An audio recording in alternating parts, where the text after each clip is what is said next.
a traditional across the world plenary. Professor Rajendra Gupta, are you on Zoom, please? Can you turn on your video so we can see you?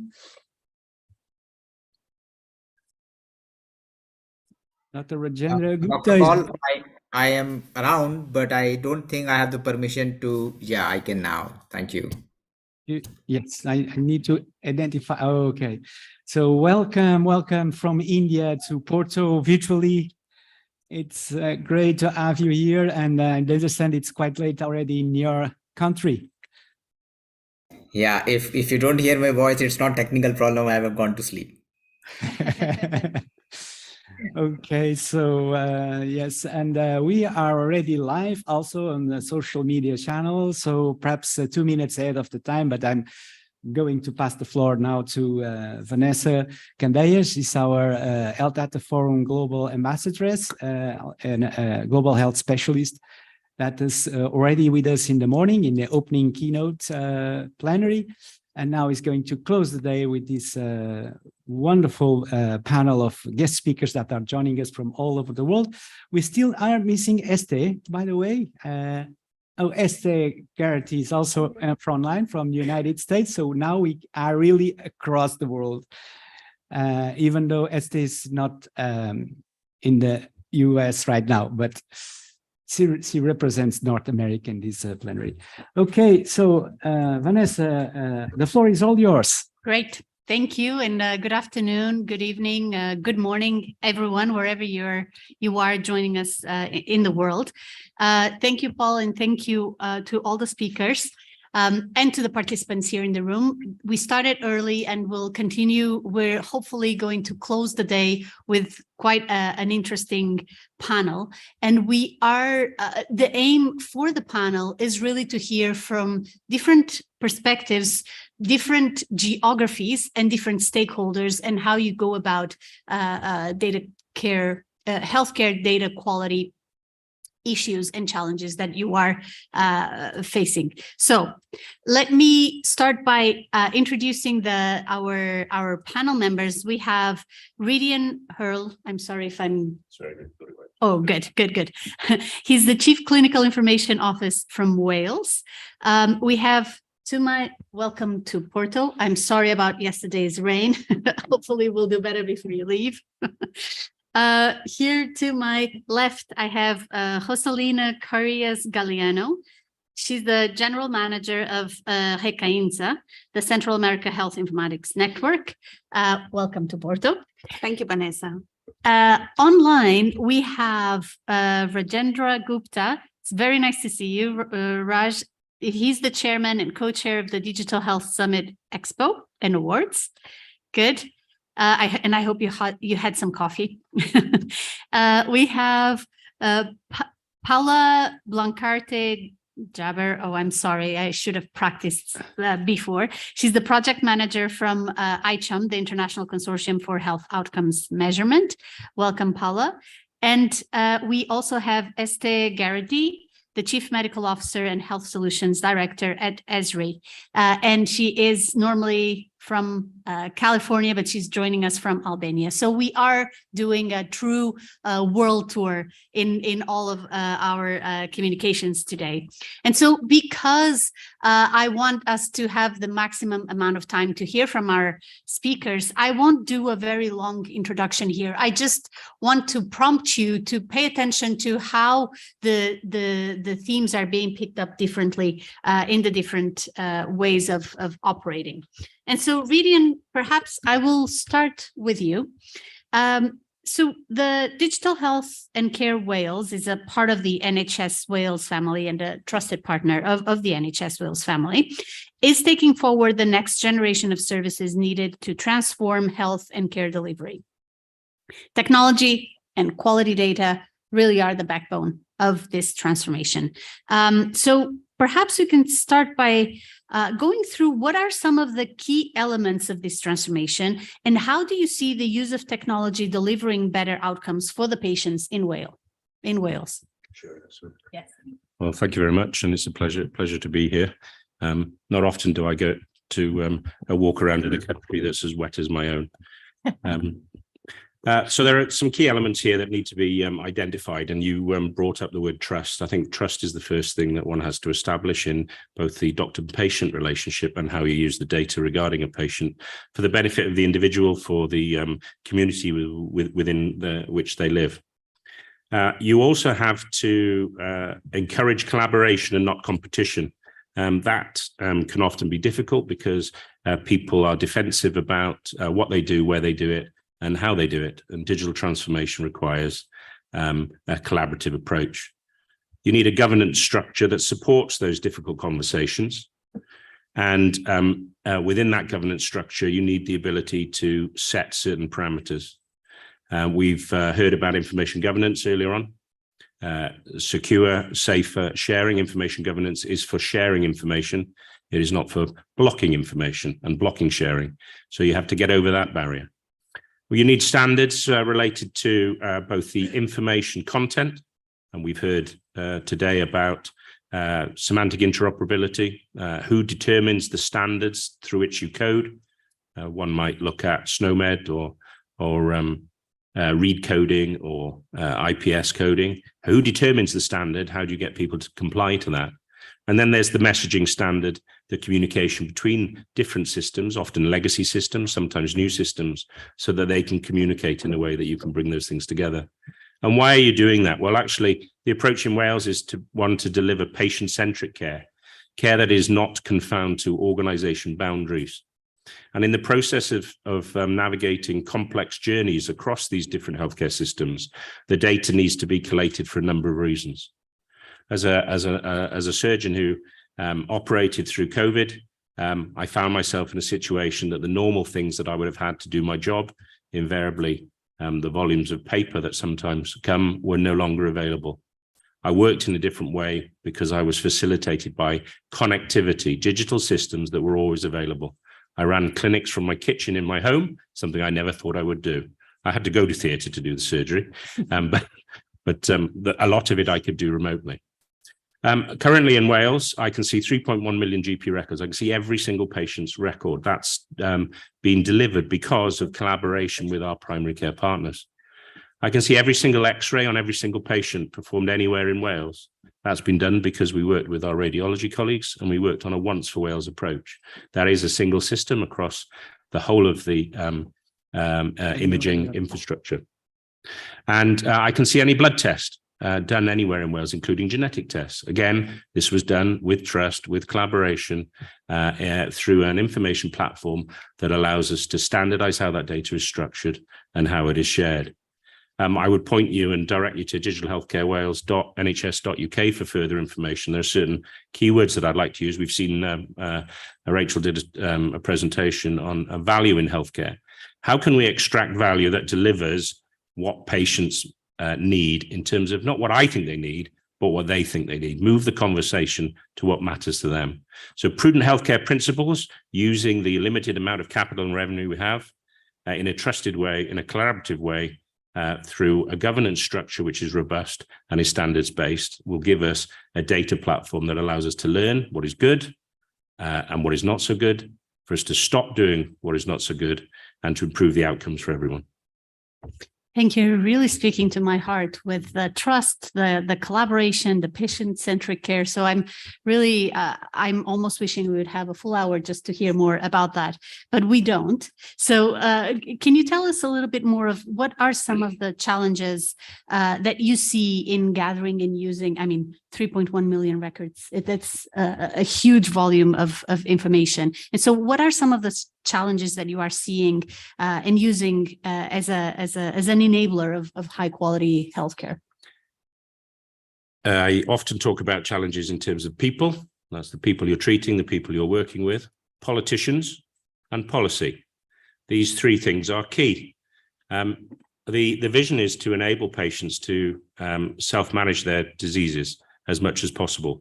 Chronic diseases are the biggest burden of individuals, not the acute things, the chronic diseases. So self-management and an engagement in caring about yourself is an approach that we should take. The workforce crisis that we have, I mentioned radiology in the UK. In Wales, we've got a 31% shortfall of consultant radiologists. It's 29% in Scotland. It's 30% in England. We're just not producing enough radiologists. We follow the sun for our reporting. How are we going to enable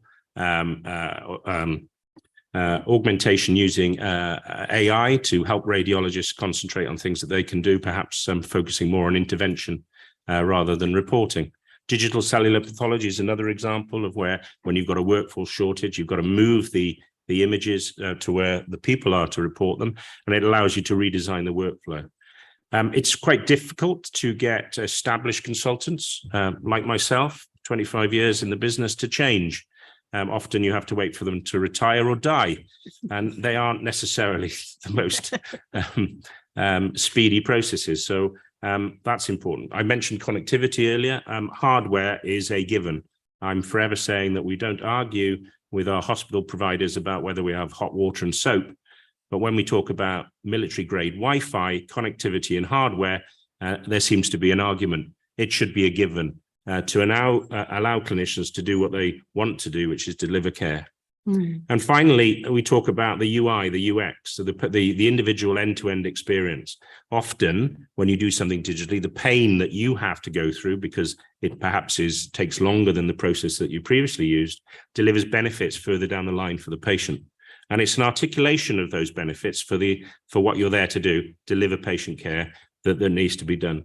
Ultimately, any of these systems that we purchase or design, or indeed a blend of the two, have to consider the workflow. So if you're going to change the process, if you're going to collect data within the workflow, you have to make it as easy as possible for those people to do their job. And finally, I'd say, once you are collecting that data, you've got to present it back in a consumable format for the people who did the work to validate it. There's nothing worse than contributing towards something and then not seeing an opportunity later on to validate it. Thank you. And I'm going to ask you about the biggest opportunities for change and where do you see that? But I guess with the challenges, you're starting to allude to that. But this seems to be a system that is well designed, even if it has its pitfalls. But where do you see some of the opportunities for change and for improving the system and for improving people's lives? Well, we have, in terms of well designed, thank you very much. And my team will be very grateful to hear that. We've got 35,000 users on a platform. There are 90,000 users in NHS Wales in terms of the workforce. And we've got the air ambulance going along in an iPad, flying over the country, looking at the record as they go. So we built it ourselves. We integrated ourselves. We've invested in our workforce.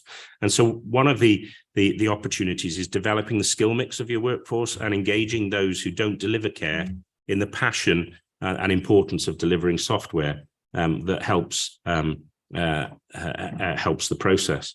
And I'm forever saying that these lines of codes that are being written may one day help your gran, your mum, your son. And just because you're not at the front line with gloves on doesn't mean you're not making a massive contribution.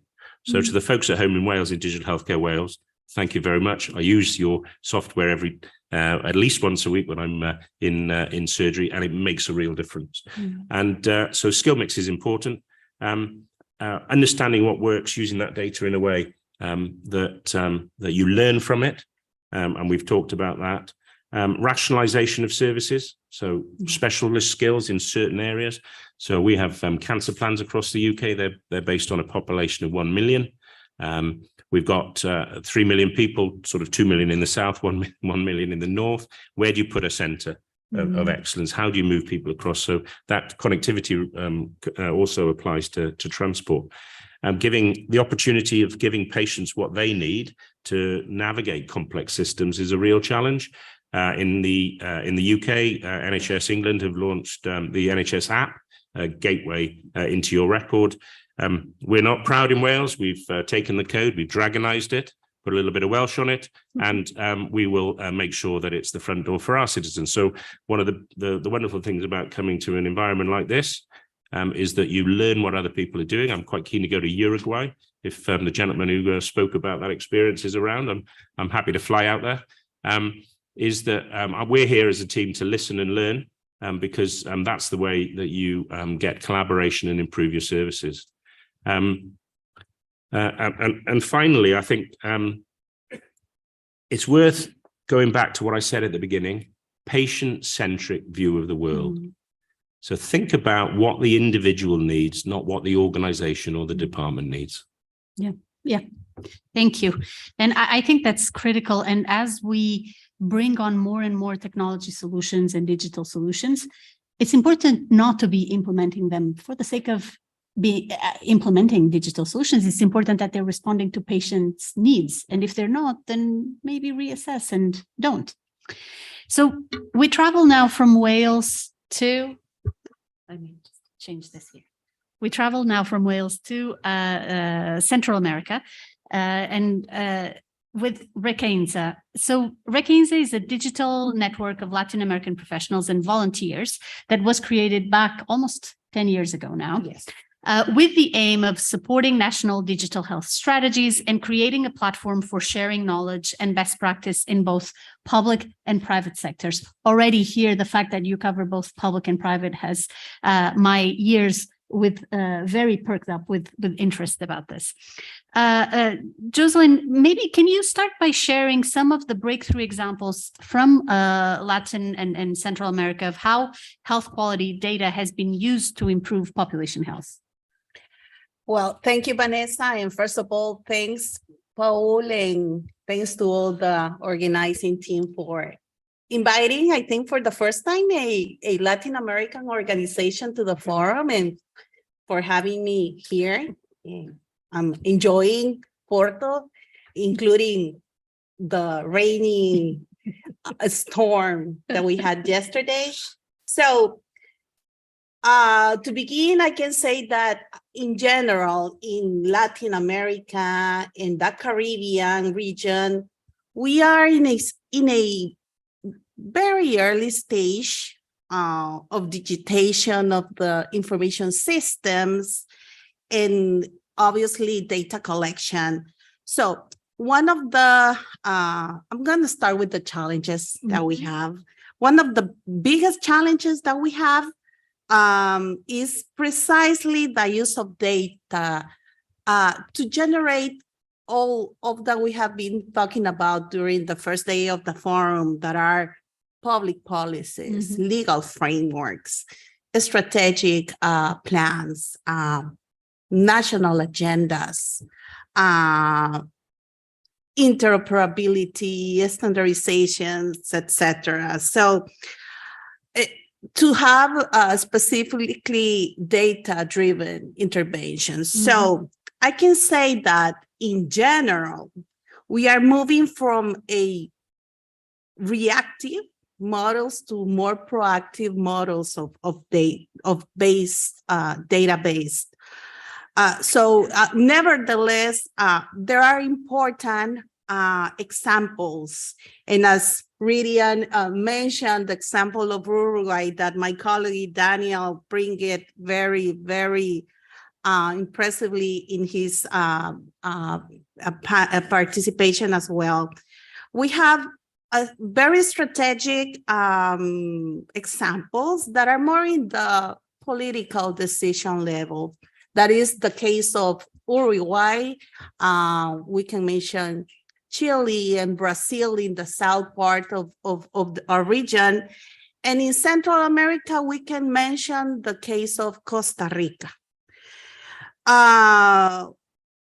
These are examples that have made significant progress in terms of maturity.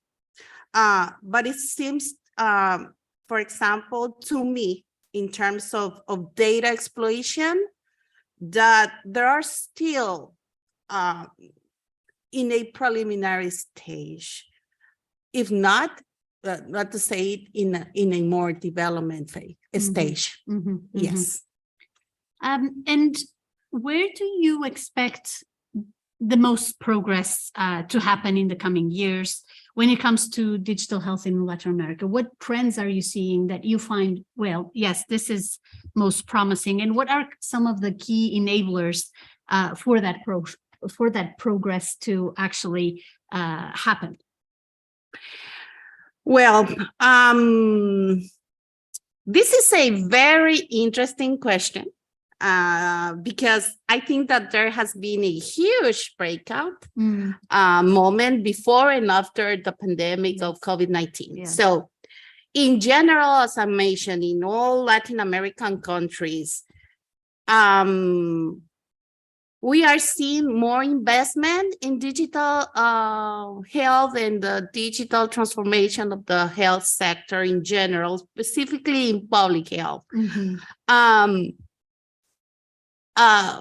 We can mention that telemedicine is Mhm. one of these of the very, very important aspects that countries are trying to move in their agendas. But definitely there are countries that have been working for more years on telemedicine strategies than others. So we can see here like a gap on the different levels of maturity.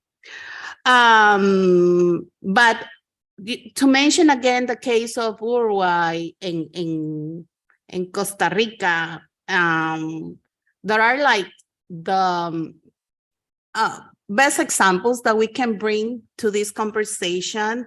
I think that the most important thing is that they have been investing more in their national agendas than in other countries in our region. So I think that this is one of the clues that we need to start like prioritizing in the region. Is the investment on digital transformation. So this is a big concern in general, because we know that there is a big conviction that the continuity and coverage of the health services can be done through telemedicine, for example. And it is one of the most common strategies, as I mentioned, in the region. However, even the issue of national electronic records, for example, is an issue that is not clear for some countries, because the conversation in some of the countries in our region is whether to determine which is the best way to manage the information of the patients, of the community. So definitely this is something that is leaving us with big silos of data and information. And this is something that should keep us worried and busy in our region. And do you see a big support and big acceptance and of the use of telemedicine in the region, across the region? Do you think that both on the policy side and on the patient side, is the interest to use it extensively? Is it there? Yeah, Totally.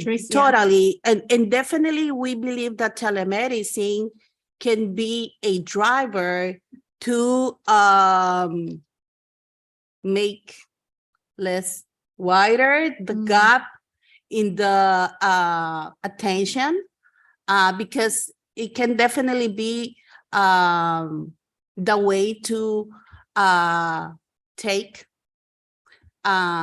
this attention that we need to guarantee to those communities, especially the most vulnerable ones that are in regions very far away, where sometimes the only way that you can get is through air, for example. And there is a very, very interesting example in Honduras, for example, where we have the experience of one project led by one of organization that is actually partner of RECAINSA, and that they have been bringing quality on the services through telemedicine, and two areas where the government has not even been prioritizing attention to this population that speak a different language than Spanish, that there's no way that you can get there, that they're in the middle of the jungle.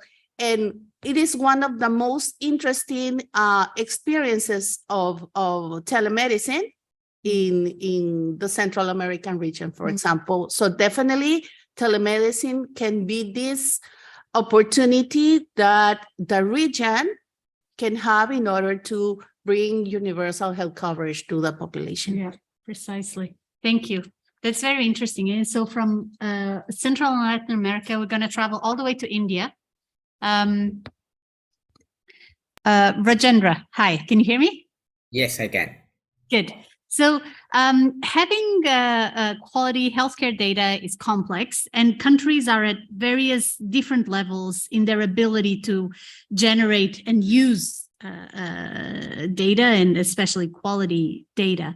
And you have seen a lot of this variability and readiness for leveraging digital health in your work across the various stakeholders that you are interacting with. And so perhaps maybe we can start with what trends are you seeing in terms of quality of healthcare data worldwide, particularly post-COVID? We spoke last year and you were starting to see a few differences. So maybe some of these have accentuated or not. So how are you seeing the landscape? Thanks, Vanessa. Firstly, I must say that Dr. Paul organizes a very interesting forum, and I've been hearing the talks. I very much like the last one, which was about the graves and counting the deaths using the GIS, the last one. Very interesting. And all these sessions are so informative that even if we are a little pessimistic about the things that are, you always find evidence to say, hey, wait, there is enough to come yet. But my experience on the data has been like, we know data is going to drive medicine and not the other way around. And that's a fact. I mean, if you look at history, I mean, how it has been that in 19th century, it was biochemistry, 20th century was physics when we had, those instruments coming, and 21st century is about data. I was interviewed by Harvard Business Review for a data deluge article. And I'm convinced that, data is something we'll have to look at. And if I give you just some numbers from India, it tells you that, yes, without data, we can't do healthcare. Simple as that. So if you look at just the immediate data post-COVID, we have 2 billion COVID vaccinations done through this app, and I never had to call anyone. It was just an COVID app where I fixed my appointment, even the booster dose, and it was so easy. I mean, today it's available. And just imagine if this same COVID app is used to integrate other health data, what can come out of it? Just think about it. So there are enormous possibilities, but I have a note of caution here. Data is supposed to give us insights and trends which we don't know using AI. That's the fact. And that's happening. We have seen, and it's not new also. Let me also take you back to, I think, a decade and a half, perhaps more. In Kenya, way back in 2007 and 8, they looked at the calls, SMS, and the chats data of 15 million people across 11,920 cell phone towers, I think around 692 settlements. And they were able to pinpoint precisely where did malaria spread from. It was around Lake Victoria region. You can look up the study. It's a very interesting study. And we keep saying, that COVID fast-track things. It actually is not. I mean, things have been existing at scale, is what I call islands of excellence and islands of ignorance. So we have islands of ignorance, which thanks to formats that Paul runs, that islands of ignorance become islands of excellence, because we know about these things happening across the world, but, in pockets. So data has been used. Now, where I see biggest things coming is during COVID, the repurposing of drugs didn't happen because of the labs. It happened because of using data. So I think we have the immediate things that during COVID we use, but what I see as biggest impact for chronic disease management is digital therapeutics. I mean, like software is a drug today. Just imagine, can you think about it? A decade back when I was writing about it, it was like, it will happen, but now today software is a drug. So today we are living in an area where all of us use these cell phones, and we are a part of the biggest clinical trial in history without even knowing it. All my health data, my steps, everything is on my cell phone. My provider knows this, and less said the better. So we are living in an age of real world evidence and real world data. And that has much more implications than you and I can talk in 1.5 hours.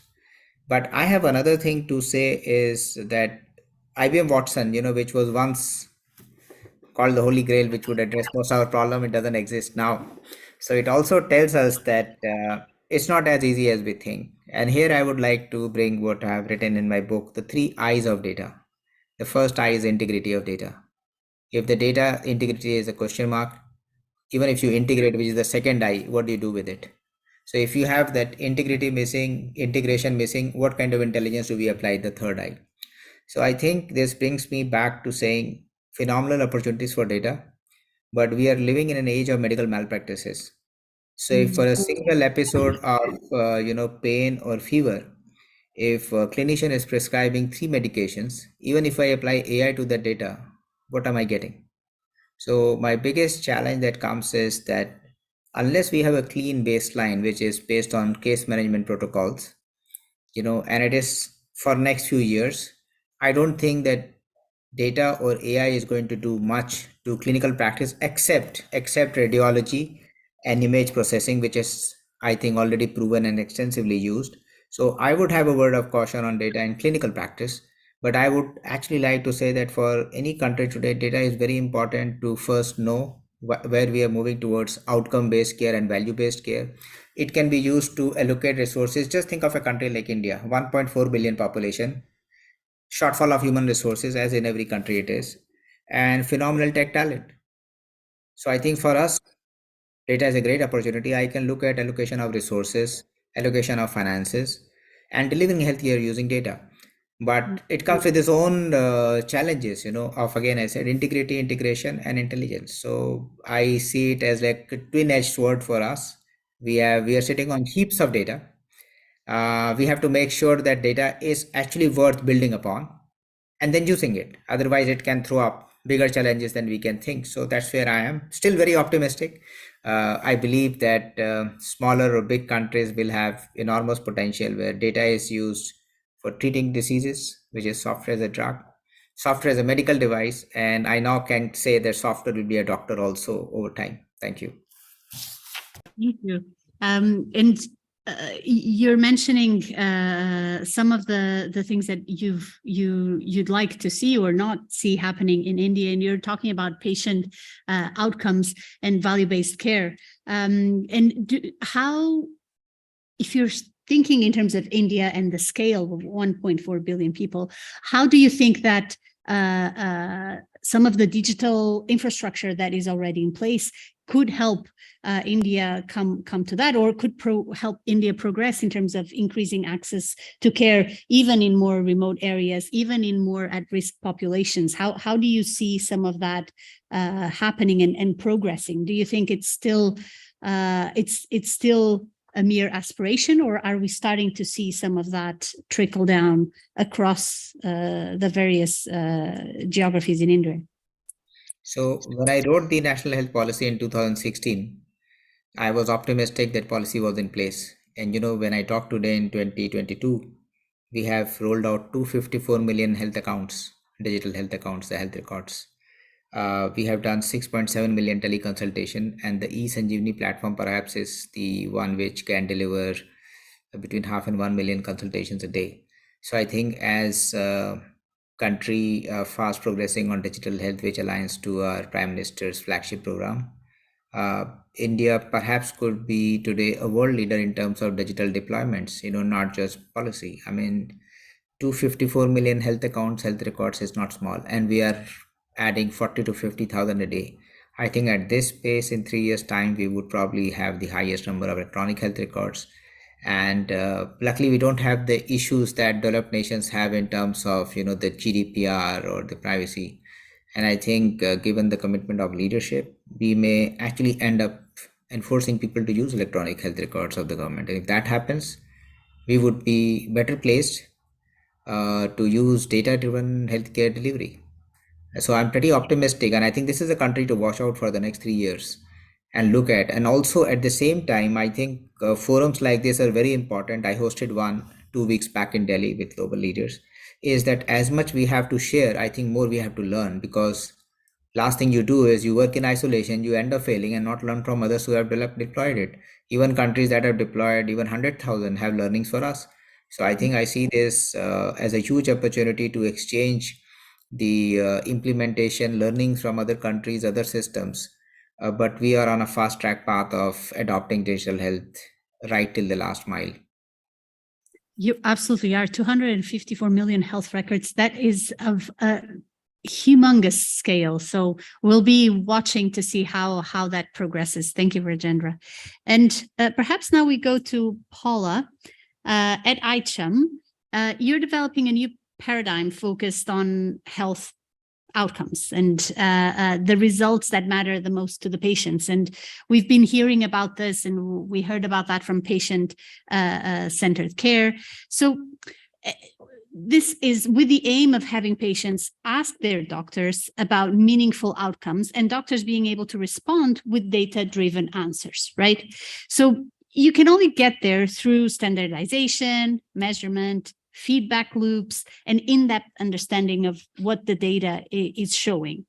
And so can you tell us a little bit about what are the ICHOM sets of patient-centered outcomes measures, and how do they help with data quality and ultimate with helping across different countries, helping achieve better health outcomes? Yes, absolutely.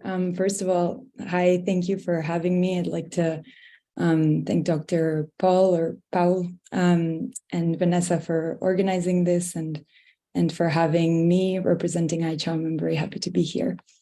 So yeah, as you mentioned, I think the ICHOM's vision and mission, the work that we do really encompasses everything that's already been discussed by previous speakers and everything around data. The ICHOM sets, which were previously known, and whoever has already heard of ICHOM might know them as standard sets, now known as the sets of patient-centered outcome measures, which is a bit more of a mouthful, but maybe a bit more precise. They're set lists or a guide per se that contain the outcomes that, as you said, matter most to patients. And they're focused on, each one is focused on a disease or a condition. And really what we do is we define what are the outcomes that patients who have been diagnosed with this disease, what matters to them? What are the results that they care about? Clinicians as well, obviously, we're not going to forget the clinical part, but the patients, what do they care about when they're being treated? How is it that they're going to be satisfied with their treatment, have long-lasting results, and have a better prognosis long-term? And so when we talk about outcomes, obviously we talk about how we're going to measure them as well. So in these sets, we also define, once we've defined the outcomes, we define what the tools to measure these outcomes are, other variables around them, which we call case mix variables, which sometimes is a bit confusing, but really all we're talking about is what are the factors that impact these outcomes long-term. So that can be demographic factors, treatment complications, just anything around. And obviously each disease or condition will be very different.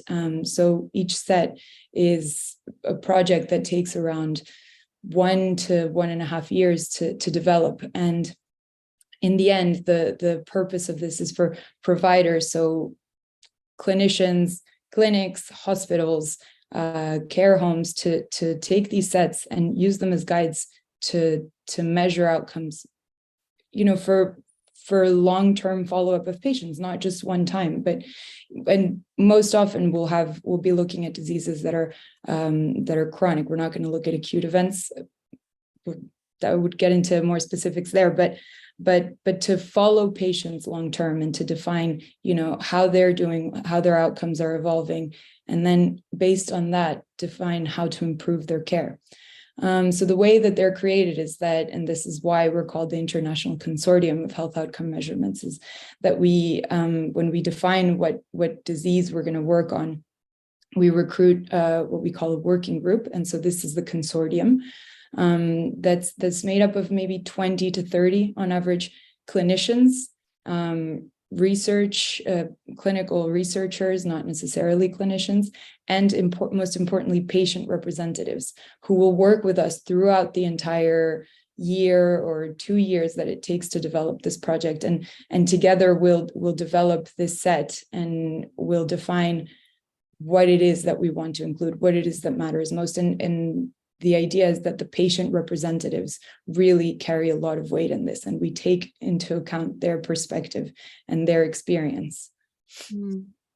And I really thank you. I think it's really important to stress the involvement of the patients, because the last thing we need is for to have 20 or 30 clinicians in a room, to have some of the tech and health providers there as well, and then deciding what are the outcomes that matter to the patients within these conditions, but not really listening to them. And I think what you're describing is that the patient's voice is kept throughout the process, right?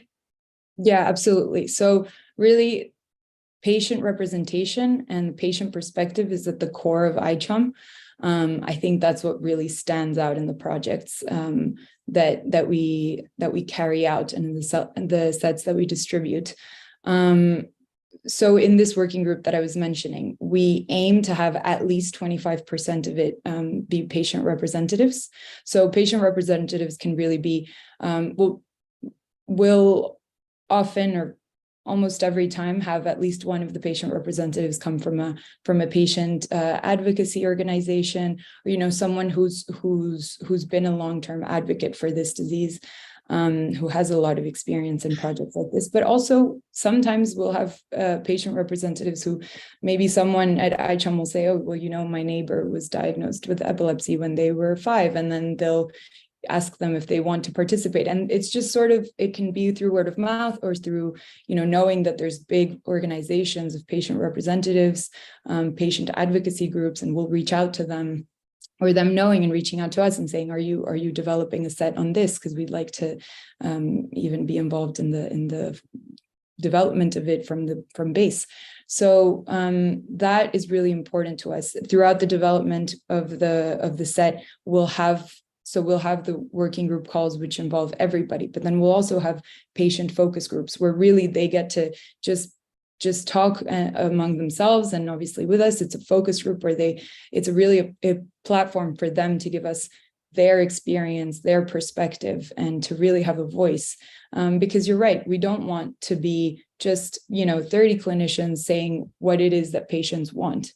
Because it's actually really funny when we're in the conversations, when we're in the big working group calls with everybody, or when you're analyzing when everybody's voted, after we've had the conversations and we have to vote on the surveys.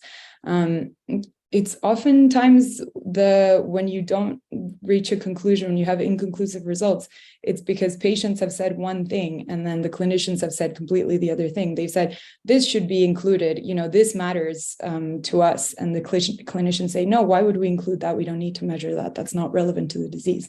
So that's when you really notice that patients are living a completely different experience to clinicians. And that's okay. Clinicians have their perspective, but you really need to integrate the patient perspective if you want to have long-term results and if you really want care to improve. And then additionally to that patient representation, at the end of the project, so near the final phase, we call it the open review phase. Once we've defined everything, we've said, okay, these are the outcomes, these are the measuring tools that we want to use, the prompts that we want to use. This is the timeline we want to have, everything. We've defined everything.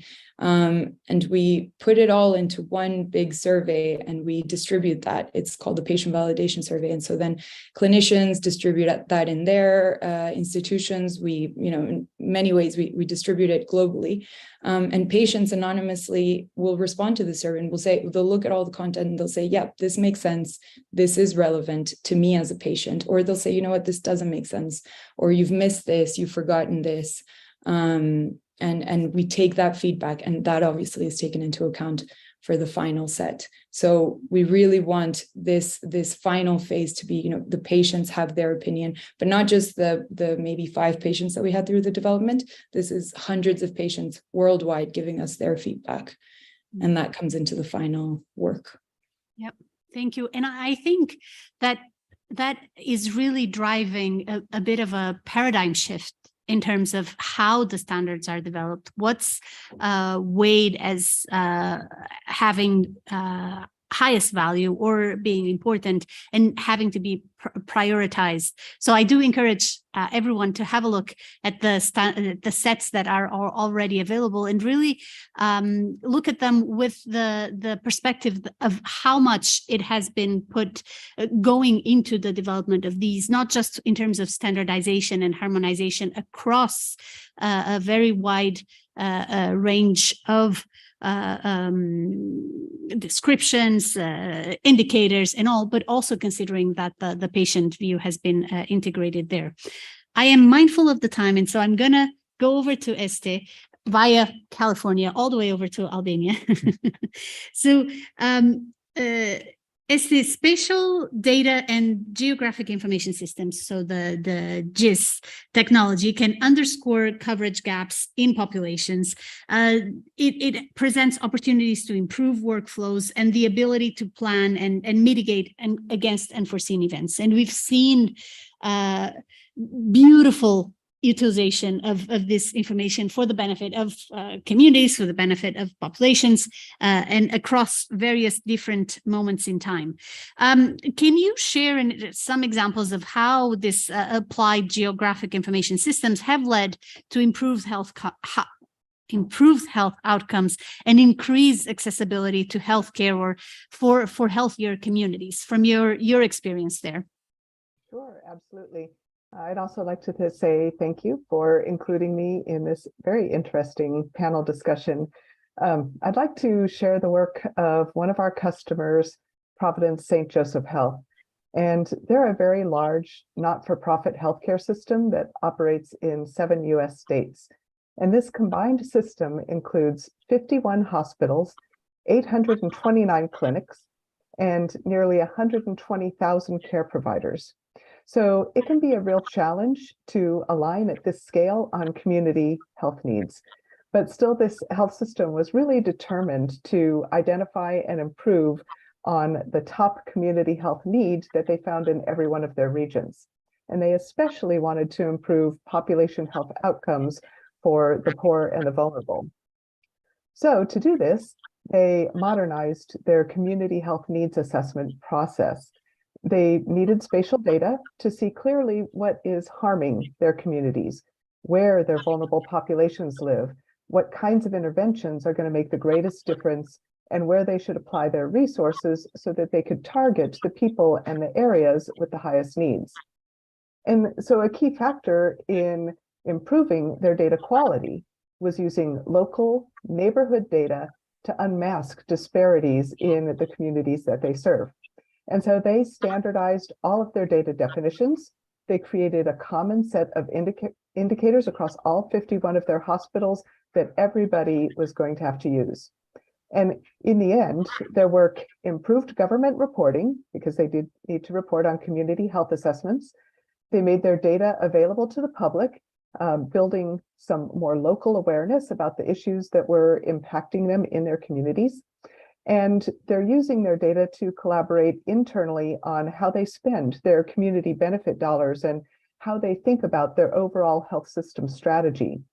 They're also actually able to work in a more targeted way with local partners to help make progress on those biggest issues facing their patients.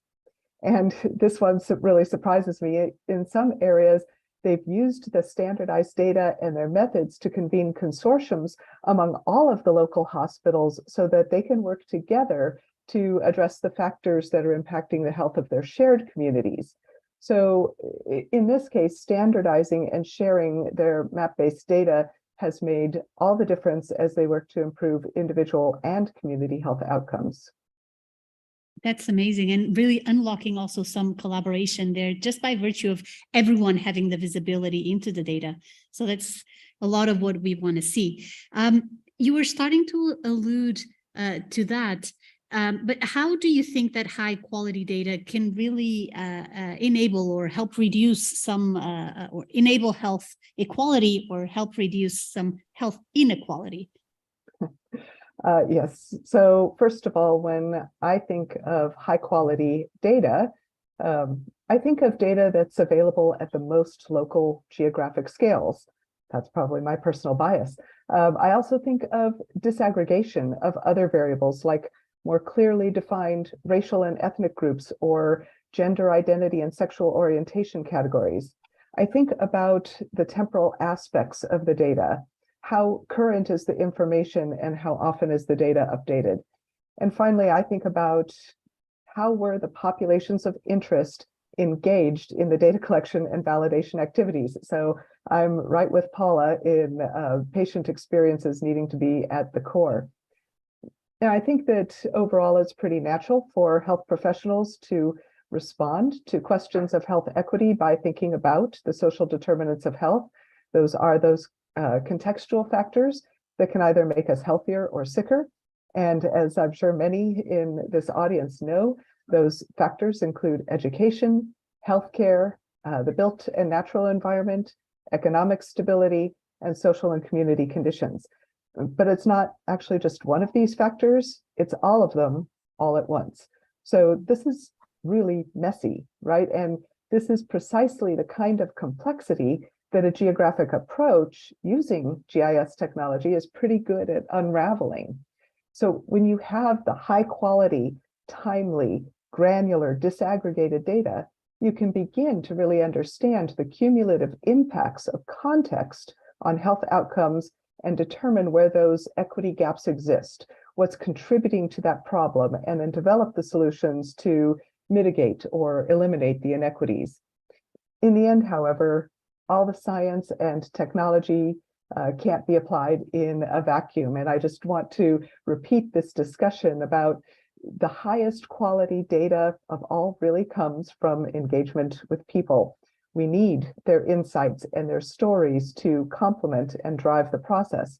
And many before me have said it, and I think it still bears repeating from those disenfranchised or vulnerable groups.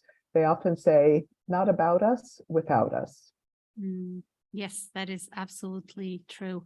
And I like how you're talking about the cumulative impact of all factors, which sometimes when you have policymakers that are operating in very siloed systems, that's hard to connect and to bring it all together.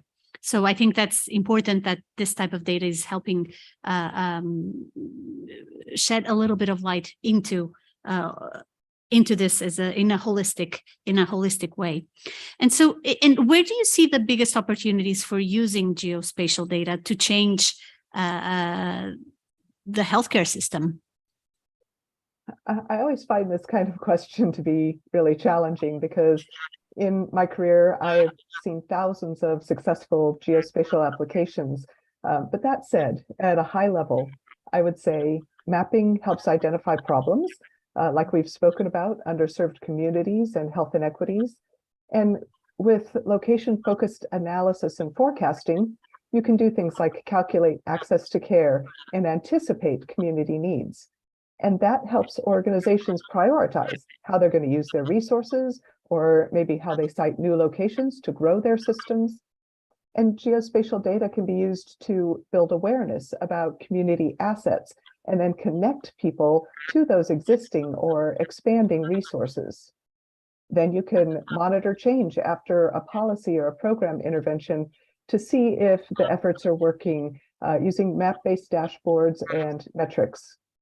And I'd say that COVID-19 really taught us that GIS, you mentioned this, is very powerful in managing and responding to crises and events. And this is because I think map-based situational awareness really helps us to align responders and focus their work very strategically.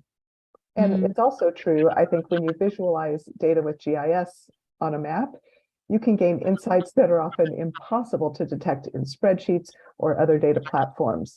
So I would say GIS and a location-based perspective are transforming the way that individual and community healthcare are delivered. And I know that I'm not with you there in person, but I did want to mention that ESRI does have a booth in the main hall, and we have some colleagues who can answer questions that I wish I could answer later on during the conference, but please visit my colleagues as well. Great. Thank you. I am mindful of the time, and I know that we've started early on, but let me just look around the audience, see if there's any burning questions as we are closing the day? Not anymore. I think people are starting to think about dinner. Okay, so let me try and do a round of final question to each speaker. And really, it's if you had a magic wand, or if there's one element that you could change that would improve health data quality, leading to benefits for patients or for communities, what would it be and why?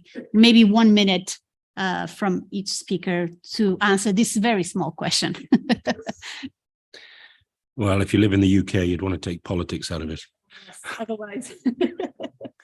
And then the second part is to determine funding models that give sustainability investment in skills and staff. And the final thing is work with your users, be those professionals and or patients, to give them the things that they need to either self-manage or improve the care they provide. Give data in a format that it can be consumed. Yeah. Thank you. Joseline, from your side, what would be one element that you would change to improve the situation? Definitely data governance. Oh, yeah. I think that in my region, that's critical, especially because we cannot think about telemedicine, mobile health, interoperability standards if we do not have the legal frameworks and the policies that we need in order to bring to protect people's data, our own data, my data, to promote the health value that you can bring and guarantee through data governance, and especially as Este mentioned, to prioritize equity in our communities and countries. Yeah, great. Thank you. Rajendra, over to you. What would you change, or where would you wave your magic wand towards to change? Make data public good. Yeah. Good. There's no disputing there. Paula, what would you like to see changed? I think maybe just forget a bit about the bureaucracy of healthcare and how it's structured, restructure everything around multidisciplinary care, and involve, just convince everyone of the importance of data collection and analysis. Yeah. Este. Okay, well, I'll be very specific, but I would focus on high quality geocoded data, and that is applying an accurate latitude and longitude to all geographic data in a data set. And I think it's worth noting that not all geocoders provide high quality results. So I think it's really important to learn about reference data or speak with a professional in this area. And I believe that a focus on geocoding is important because it's the foundation for conducting any kind of geospatial visualization or analysis. And I certainly hope that in my previous comments that I provided enough evidence to prove how valuable a geospatial approach can be.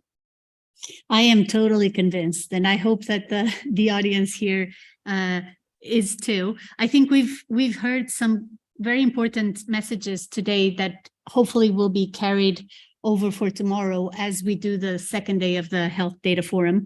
I won't attempt to summarize everything that we heard in this Round the World panel, but there's a couple of keywords that stick with me: data governance, patient-centric care, the data collection, and then data as a public good, and of course the high-quality geocoded data that can really help leapfrog some of the challenges that we've been facing for years within the healthcare system. So I hope that as you go over through your evening and you think about the things that you've heard here today, some of these things will help your thought process and will help you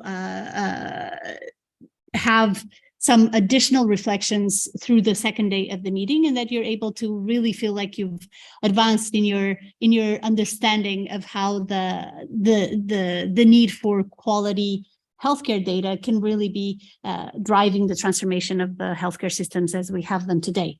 With that, let me thank the panelists here, panelists online, everyone here in the room, and the participants over Zoom, and perhaps wrap up the session and hand over to you, Paul, to close the day.